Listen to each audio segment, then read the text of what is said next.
let's talk about this book. Because last time you were here, I really appreciate your honesty about your own relationships and what was going on in LA and your recent relationship. And so I thought it was quite refreshing that you were going to write a book about this stuff. Why write this book now, Paul? Okay, well, I can only write it now. In fact, about 10 years ago, my publisher said, could you write a book on relationships? Big genre. I went, well, if I could stay in one. You know, and was it that bad? Yeah, well, it wasn't bad. It was just different, but it's better now. And so I could make a relationship last a whole week in those days. And, you know, it's partly my mindset because I'd had my heart broken before. So even though a part of me wanted to get into a relationship, another part of me, that subconscious part, was going, hang on, we could get hurt here. You're falling for this person. Oh, I don't think so. I think we'll sabotage it and keep you safe. But that also means keeping me out of the delights and wonders of a fulfilling relationship by staying in the same Groundhog Day type situation, you know, right. And the next, the next, the next. And so I had several epiphanies, and there's a very interesting study into happiness that shows that initially it showed that people that were married tended to be happier. So the researchers concluded that marriage makes you happy.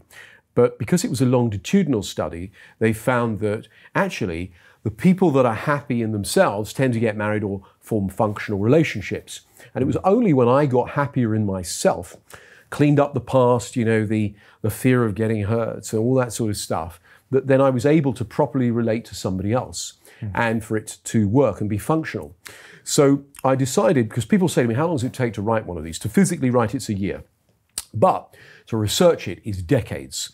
So having been in the trenches and worked with people, you know, very often, even though they come to see you about one thing, it ends up being relationship related in some way. So I also was aware that there's a lot of scientific research now that shows us why, or certain patterns that people engage in, that means they're likely to form a lasting positive relationship, or certain patterns that don't. And so I took a lot of this very complicated psychological research and distilled it into user-friendly, straightforward, I suppose, wisdom, ways that people can understand how it is they do what they do and why they might get those results. So when people say to me, what are the 7 things? There's 7 processes, really. So of course, one of them is communication. And people go, yes, communication, right. I go, well, hang on. You know that good communication is a good thing, right? But do you know how to go create it? Well, I think so. Well, let's look at the scientific research. So even a very straightforward example, so I'm always being asked about this. Give us an example of how you can communicate better. I said, well, we know that we all think in pictures, sounds, and feelings, right? Amongst other things. But we know also that people will definitely prefer one modality. So my wife is visual, for example. She likes to, if I tell her I love her, it's okay, but if I take her a bunch of flowers when I tell her, or I bring her a cup of tea in the morning, so an act of service or something, a present, something she can see, that has more impact than just telling her. Now, being auditory myself, it's nice when somebody gives me a present, I'm not particularly fussed about it, but when they tell me in a voice I really believe, and I go, oh yeah, they love me. Kinesthetics, you got to touch them meaningfully when you tell them, yeah? Right. And so people go, well, how can I figure out, you know, I said, well, it's obvious, the predicates tell you. So people that say, I see what you mean, that looks good to me, they prefer visual. By their job, you can tell, like a TV producer will prefer visual, will prefer pictures. Radio DJ that I was, obviously audio. And so I'll use predicates like, that sounds good, that rings a bell. The kinesthetic people will say, we touched upon this. So a simple love strategy like that, understanding the modality in which someone prefers to get the message that you love them, enhances the communication. Wow, I never thought about that. But yeah, I'm not much for presents.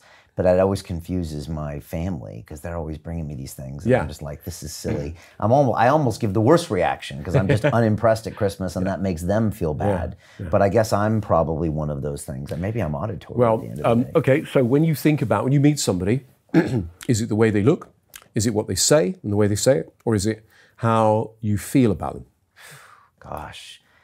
Can that change over time too? Because I don't know, but I imagine it can, yes. I've got much more in touch with my feelings as I've gone on in life. And probably when I was younger, it was maybe visual. And then now I trust my sense more than anything. Like, does that person have good energy? And if they do, it just goes a long way. There you go, yeah. So if that's the way you prefer, see, I'm very much about what people say and the way they say it. I mean, the other way you can, one of the other things I know is interesting, right?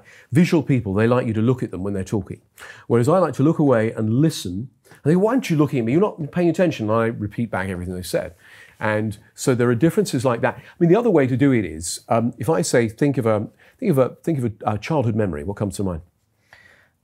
Good or bad? Well, you went straight for visual there. Your eyes went up. Okay. Yeah, that's visual is up. Auditory side to side, and then kinesthetics down. Okay. So you went to a picture first of all there. Okay, which means maybe I'm more visual? Well, visuals might be your preferred, your immediate. Look, I need to ask you questions for a few minutes. Okay. And let's say, because again, you think in all three, but when you eventually get a feeling about something, it might be because you've looked at how things are. I'm going to guess it's visual myself. Yeah. But that's just my intuition. I think you might be right that I'm visual, but I guess now I'm maybe trying to incorporate other things. Your intuition? My intuition. I'm trying to trust my intuition more where I never have most of my life. Yeah. Because I think I know that makes more intelligent decisions. But that doesn't mean I'm not a visual person. So. No, but I think that's wise because a friend of mine has written a book about this, about how we've stopped trusting our intuition.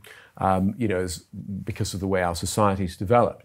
And it makes a lot of sense to me. And, I suppose as I get older, I trust that instinct a bit more than I used to, whereas I used to ask other people's opinions and almost make it like an equation. Go, okay, this is where, I mean, there's nothing wrong with upside downsiding. I mean, that's one of Richard Branson's things. He decides is the upside has got to be massively more than the downside before he'll go forward with a venture. Yeah, well, we're kind of taught that the brain is everything and logic is everything, and mathematics skews that more than anything, and this is a very scientific world, whereas 300 years ago it probably wasn't. And yet, you would probably ask people, for those decisions they made logically, did they regret over time? And a lot of them would say yes, even if they are business decisions. So, well, we are a left brain dominated, logic linear culture, and that's why artists are often seen as these, magical figures. They can just come up with stuff, whereas, when we logically try and figure things out, it's not the same as when we arrive at something through the abstract or through our emotions. Right. And basically, if you want to be, you really should be using both, right? Both sides of the brain, the left and the right. All great geniuses will be left and right brain. Leonardo would be a mathematician, a scientist, and yet a painter, and so he's ticking all the boxes.